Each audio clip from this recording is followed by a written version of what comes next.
Hi, and welcome to This Week in East Brunswick, the Township's news and information program. Today we begin with music, the music of East Brunswick's young people as performed Sunday at the 4th Annual East Brunswick Young Musicians Concert. We'll check out the East Brunswick Men's Softball Leagues and learn about upcoming events in town from Dolly Vasta. Our regular features will include Peggy Ballister-Howells on daffodils, Adrian Eisner's advice on dealing with burglars, and our Township Council review. But before we get into these items, here's a review of next week's programs here on Channel 8. Monday at 10 a.m., it's Look Great, Feel Great with Lenore Kulik, sharing exercise and aerobics. At 10:30, stories from the library read by East Brunswick librarians. Monday at 7 p.m., tune in for the store cable franchise hearings in their entirety. Then Tuesday at 7 p.m., it's Eye on the Library, featuring the administration department of the library. At 7:30, Sports Talk with John Megliero. And at 8 p.m., the Young Musicians Concert, which you will see parts of today on This Week in East Brunswick. Wednesday at 7:30, it's For Art's Sake and a look at corporate art at the Tower Center in East Brunswick. At 8 p.m., The Arts come to you from the Middlesex County Cultural and Heritage Commission. Thursday at 7:30, a new Channel 8 program. It's called EB People, and program number 1 will feature Sandra Landman, our host, interviewing Dennis Singletary, an aspiring East Brunswick actor nominated for an Emmy for his appearances on Cosby.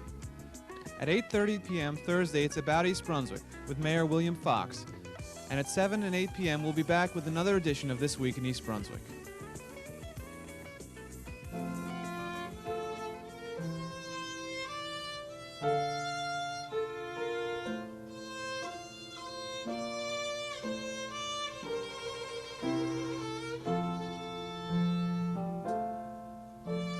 This past Sunday, June 4th, Channel 8 captured in its entirety the 4th Annual East Brunswick Young Musicians Concert, to be cablecast later this month.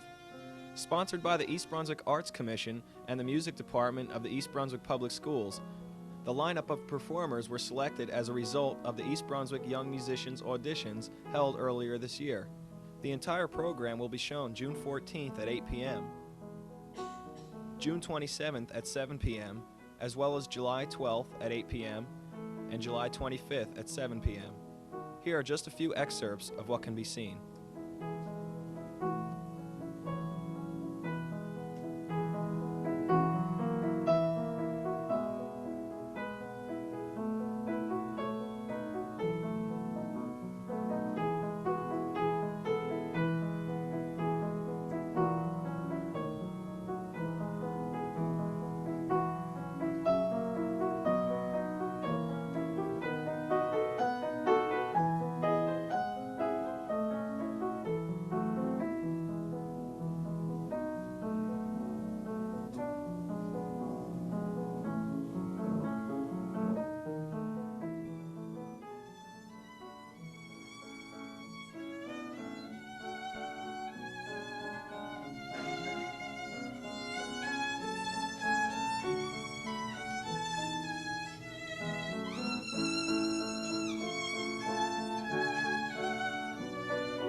calf 4 days old. How do you like the world so far? Jenny Rebecca, 4 days old. What a lucky, lucky, lucky, lucky girl you are. For you have strings to be strung on, trees to be climbed on, days to be young on, toys you can find on, to grass to be lying on, sun up above, pillows for crying on, when you're in love, ponies for riding on, dating your toys to be studying on, dreams in the air, dolls to be caring for, love to be giving, dreams to be daring for, long as you're living. The concert also presented many other great performers and also included special guest artist, Associate Professor of Voice and Opera Director at Rutgers, Valerie Goodall, accompanied by pianist Young Feng.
Again, this program can be seen in its entirety on Channel 8, June 14th, beginning at 8 p.m., June 27th at 7 p.m., as well as July 12th at 8 p.m. and July 25th at 7 p.m.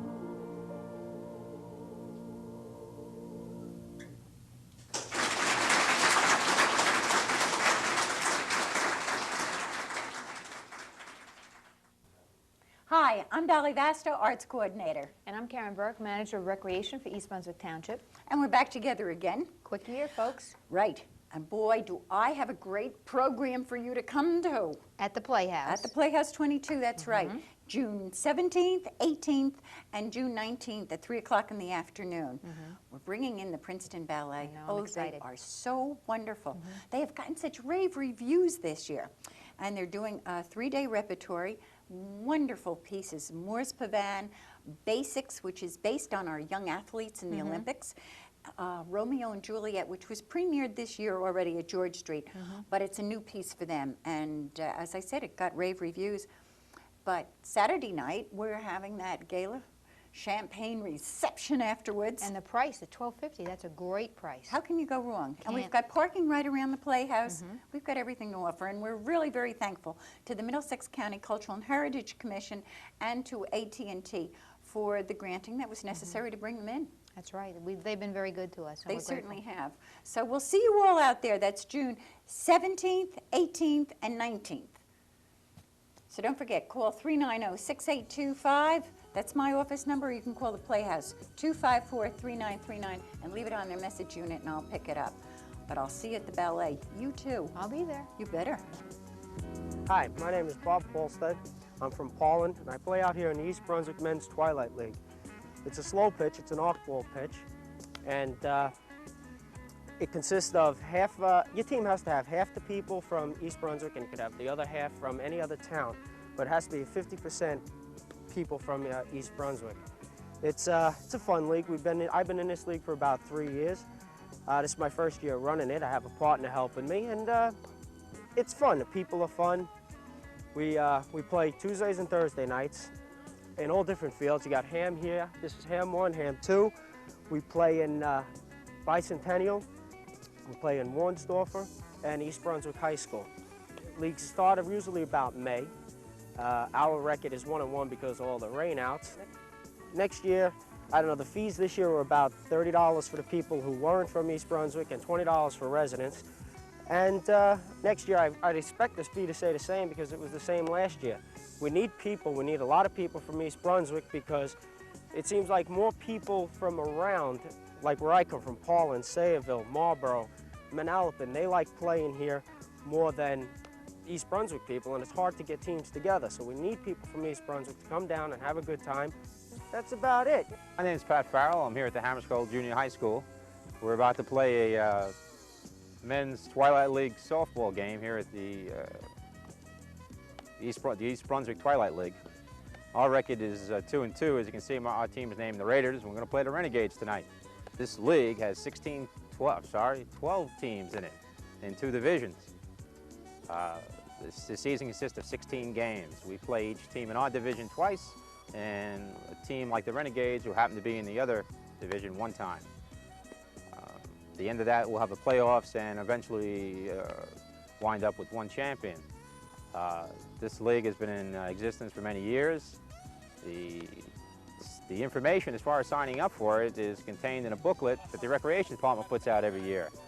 Our team in the Raiders is from the East Brunswick Post Office. That's why I happen to know so much about it. The booklet will come out a couple of times a year, and when that time, in the spring, when that time comes, all the information contained in it. You don't have to be a group, you can even sign up as an individual. Tonight we hope to take these guys and go 3-2 and get back in the race. We all have a good time out here, so if next year, if you're interested in playing, just contact the Recreation Department to give you all the information you need, and we'll see you on the field next year. Hi, this is Peggy Ballister-Howells, Middlesex County Agricultural Agent. Right now we're in my front garden right by the traffic, so it's a little bit noisy, but we have lots of flowers here. Unfortunately, the tulips have finished, and the leaves aren't very attractive. This is the condition that they have to be in before you can remove them. If you remove them any sooner, you weaken the bulb. Of course, the other option is you can just pull them out and sacrifice the bulbs, but they are expensive, and you may want to save them for a maximum of, say, 2 to 3 years. So this one has gotten very yellow, and at this point, you can just pull it right out and toss it, but make sure that the leaves have become this yellow. Now, daffodils are another problem because the leaves on them last even longer. Of course, the advantage is that instead of getting weaker from year to year, they get stronger. But planting between them is a little bit more difficult, but I'll show you how. As you can see here, the daffodils are still quite green while the tulips have pretty much all finished. But you don't want to wait forever to plant because planting season will be over before the daffodils have finished up and you have removed all the leaves. See, this one's ready to go. This one's quite yellow, but most of them are still green. So you want to move the mulch over. You want to use a little bit of fertilizer, just a tad. And then you have to be careful when you're digging up the soil not to dig so deeply that you disturb the daffodils. The bulbs are down about 8 inches, so you've got a fair amount of room to work. But still, you want to take care. Okay, now you've loosened up the soil. I'm going to plant little snapdragons here. These only get to be about 12 inches tall, which is a big advantage over the tall ones, since they often have to be staked. These are in mixed colors. So you just make a little hole and plant it in. Actually, there is an advantage that the daffodils cause a little shade around the newly transplanted flowers, and that helps them to get established a little bit. But what will happen is that the leaves will all die, and instead of having a vacant space, the little transplanted flowers will have become established, and you will continue to have color all summer long. Now remember, you have to leave all of the leaves intact until they completely yellow, or you will weaken the bulbs considerably. Why don't you join us here next week, where we'll have a nice tour of the garden. See you then. Hello, and welcome to Consumer Aware. I'm Adrienne Eisner, Director of the East Brunswick Consumer Affairs Office. At this time of the year, when many people are planning vacations, you should give some serious thought as to how you can burglar-proof your home. Knowing about a burglar's 3 worst enemies, light, time, and noise, can help you protect your home from crime. A burglar won't find your home an easy mark if he's forced to work in the light, if he has to take a lot of time breaking in, and if he can't work quietly. Take the time to case your house or apartment just as a burglar would. Here are a few questions to get you started. Where's the easiest entry? How can you make it more burglar resistant? Trim trees and shrubs near your doors and windows, and think carefully before installing a high wooden fence around your backyard. High fences and shrubbery can add to your privacy, but privacy is a burglar's asset. Exterior lights mounted out of easy reach can reduce the darkness a burglar finds so comforting. Time is a burglar's enemy too. A burglar delayed for 4 or 5 minutes is apt to give up and try for another, less difficult location. Simple security devices, including such ordinary equipment as nails, screws, padlocks, door and window locks, grates, bars, and bolts, can discourage intruders and keep them from entering. Try to make the prospect of robbing your home a noisy job. Noise is that important third enemy of the burglar. While many types of alarm systems are available, just how much protection you need and can afford is a personal judgment. Your outside door should be metal or solid hardwood and at least 1 3/4 inches thick. Frames must be made of equally strong material, and each door must fit its frame securely. Here are some home security habits to develop and practice. Establish a routine to follow in making certain that doors and windows are locked and alarm systems are turned on. Avoid giving information to unidentified telephone callers. Notify police if you see suspicious strangers in your area. Handle your keys carefully. Don't carry house keys on a key ring bearing your home address, or leave house keys with your car in a commercial parking lot. Don't hide your keys in secret places outside your house. Burglars usually know where to look. Remember special vacation tips. Leave blinds open in their usual position. Have mail and packages picked up, forwarded, or held by the post office. Arrange to have your lawn mowed. Stop newspaper deliveries. Use automatic timers to control lights in your living room and bedrooms. Follow these tips and enjoy your vacation. If you have any further questions, please call us at the East Brunswick Consumer Affairs Office. We're located in the municipal building, and our hours are from 9 a.m. until 5 p.m. The telephone number is 390-6954. Thank you for joining me on Consumer Aware. See you again next time. The Township Council held a lengthy discussion Wednesday night concerning a proposal to rezone property needed on which to build the National Church Residences Senior Citizens Housing Project on Brunswick Avenue. The once reluctant property owner would be willing to cooperate with the township if the land could be rezoned for commercial use. This was disclosed by Councilman William Kirk following a recent meeting with the owner, Mr. Picaro. Council members have mixed feelings on the issue, with the mayor in favor of his original suggestion of condemnation. A vote will take place at next week's action meeting, and the council will formally decide whether to proceed with the rezoning proposal or with condemnation. One important question which needs to be addressed is whether the township will lose housing and urban development funding if groundbreaking deadlines are not met. And, in a last-ditch effort to save an historic home from demolition, several East Brunswick residents tried to persuade council members to assist them in recommending that the home be placed on Schedule B of the township zoning ordinance. The Dutch Road home would then be preserved as an historic structure. Presently, the Turnpike Authority holds the title to the home and has applied for a demolition permit, claiming that the house will not be able to withstand upcoming turnpike construction and a future traffic situation. The family living in the home is scheduled to relocate on June 12th. The members of the Preservation Coalition of New Jersey want to delay the issuance of the permit, thus affording them additional time to seek alternatives. Mayor Fox and Council President Russell Walker, however, feel that this is an issue for the Turnpike Authority and not the Council, and should have been addressed sooner. At this time, the Council has chosen not to become involved. That's all for this week. Thanks for watching.